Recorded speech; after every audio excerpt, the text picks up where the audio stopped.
I'm Mike Hicks. I'm a professor here. I have research interests in programming languages and in cybersecurity, but I'm wearing the programming languages hat today, so I'm just going to give you a brief overview of what is programming languages and a little bit what is security research.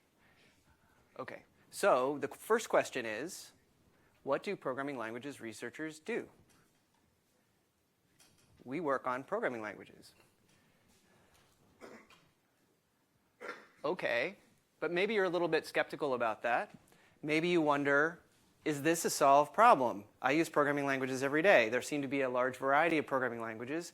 And in fact, it seems like industry is taking the lead and doing plenty of development work in programming languages. What do we need programming researchers for? Or if we need them, what exactly is it that they do?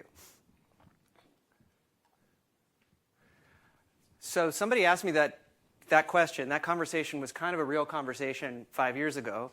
And the result of that question led me to, or the prompting led me to start a blog called the PL Enthusiast. And one of the posts on the blog is, what is PL research? So this is a snapshot of the page answering this question.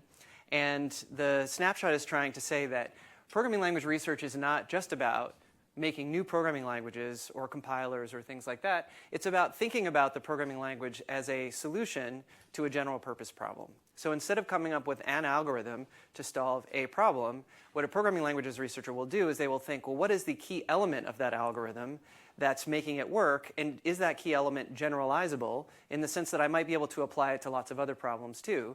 And once I do that, is there a way that support that's normally in a programming language, like a type system or a compiler or a template generator or whatever it might be, could be brought to bear to make solving those problems simpler and maybe make us more productive and produce software that's better and more secure and so on.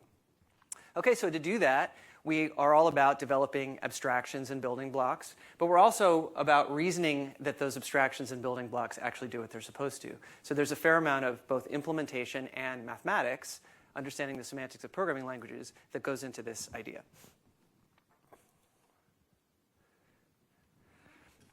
A key aspect of programming languages research is that programming language researchers tend to really like programming, and they don't like hacky programs. They don't like stuff that's ugly. They like stuff that's beautiful.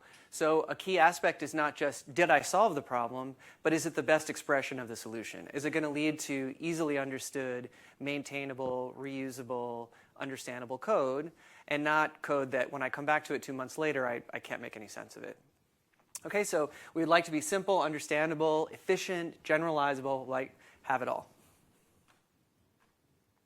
So I'm going to give you an example. So one thing that people often like to do is to make their programs run fast. And one way you can make your program run fast is you can parallelize it.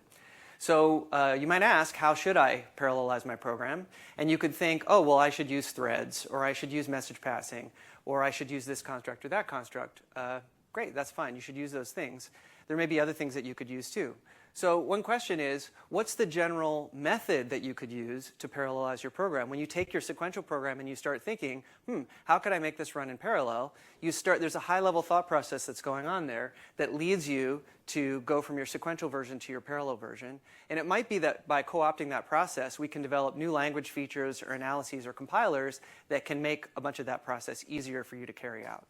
So this at the bottom here is showing the Haskell library for parallelization, where you can start with your sequential version and you can add a couple of combinators there to basically do merge sort, where you sort the two halves in parallel.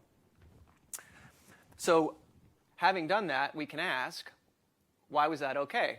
Well, I know that the two halves of the input list can be sorted in parallel. There's no interference there. Each activity is independent. And probably doing that is going to be a reasonable thing for if my list is big enough, assuming that the merge is not unreasonable. So there's a couple of high-level things that are going through your head there when you're deciding, which activities are independent? How is the sort of sequentialization of those merging together those activities, how expensive is that going to be, and where is the cutoff point?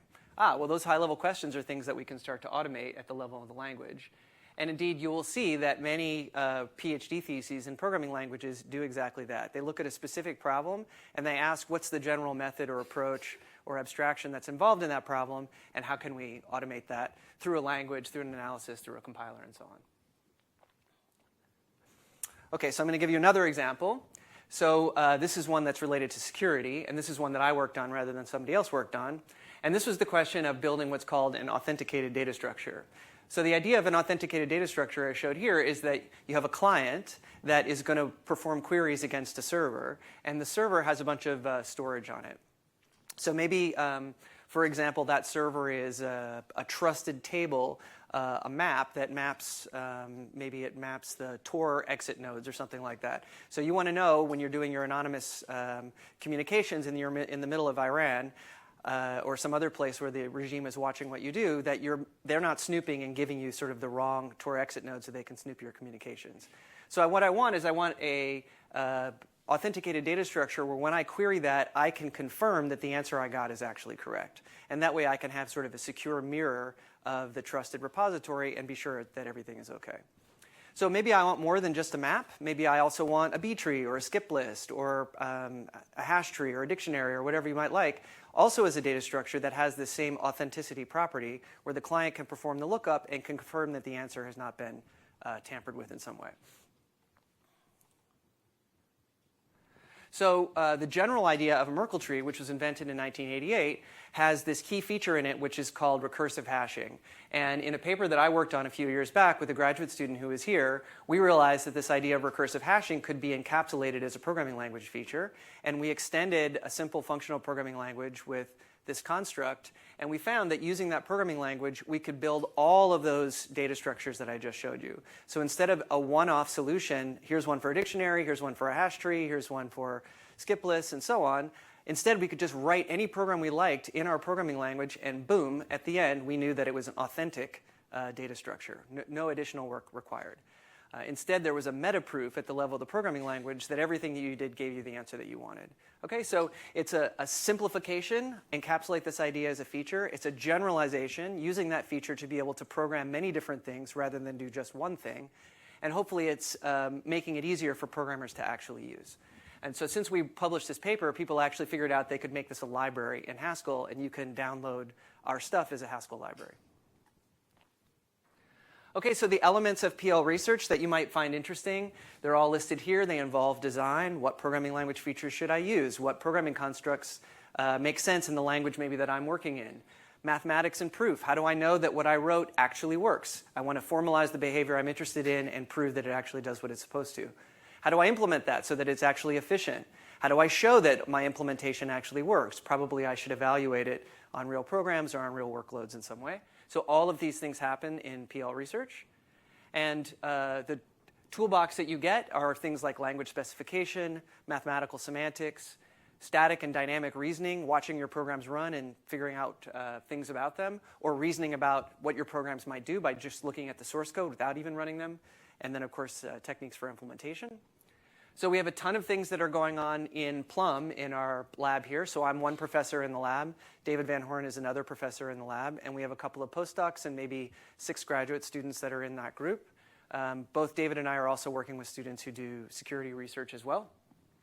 So that's just a list there of projects that I'm working on. That's a list of projects that David is working on. You can, if your interest is piqued, you can have a look at these slides afterwards.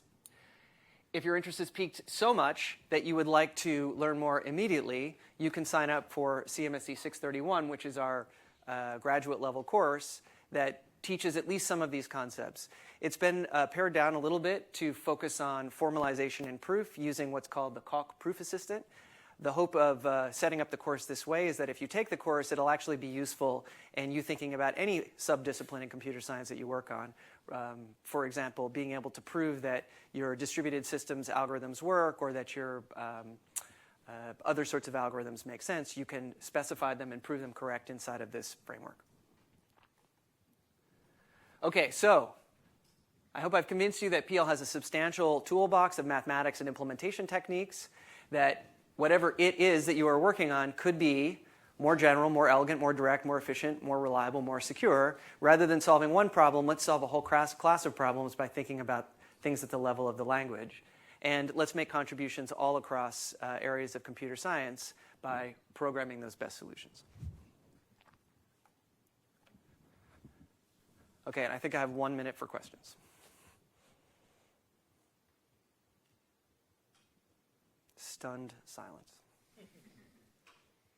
So feel free to come by my office, 5246, top floor of this building. It's an amazing view. And yeah, hope to see you around. Thanks.